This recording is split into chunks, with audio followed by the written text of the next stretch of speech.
દીકા તને ખબર છે આજ હું થયું? હું ને રવિ ભાઈ દુકાને ગયા ને તો મેં રવિને કીધું કે માવો લઈ લે ને, તો રવિ મને કહે કે મારી મેં પૈસા નથી, તું લઈ લે. પછી મારે લેવો પડ્યો. કલા લૂઝ મોશન જેવું થઈ ગયું આજ. દીકા તને ખબર છે રવિના ઝાડા થઈ ગયા. આ હરામ ખાયા ઝાડા નહીં હવે લૂઝ મોશન કે નહીં?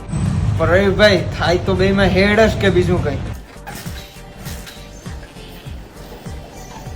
દીકા તને ખબર છે આ રવિ કયાનો કીકુ મારે ગાડી નથી ઉપડતી, કેટલી કીકુ મારી, એક હજી ગાડી નો વિપરીને હજી ઘડીક મારી છે ને એટલે બાથરૂમ સેટો રહી જાય, હેડ સીધી અહીંયા. તો લૂઝ મોશન છે ને દીકા. દીકા તને ખબર છે ઓલો રવિ તો છે ને એને ગર્લફ્રેન્ડ ને જીમ ફાવે ને એમ ખીજાતો હોય. આપણે બે તો એવું કોઈ દી નથી, તો મારી ગગી છે, તને તો કઈ કહેવાય નહીં મારે. દીકા તને ખબર છે મારા પેટમાં ચા ઢોળાઈ ગઈ. તો ભાઈ કૌશિક, હા ભાઈ, 2 દિવસમાં આપણે ઘરે કીધા વગરના દીવ ફરવા નીકળી જવાનું છે. આ તો જવાય. કોઈને ન કહેતો. નો ભાઈ તું ખાસ કોઈ ન ખાવ નહીં, બસ આપરા પાપુકે પૂગે. આવો.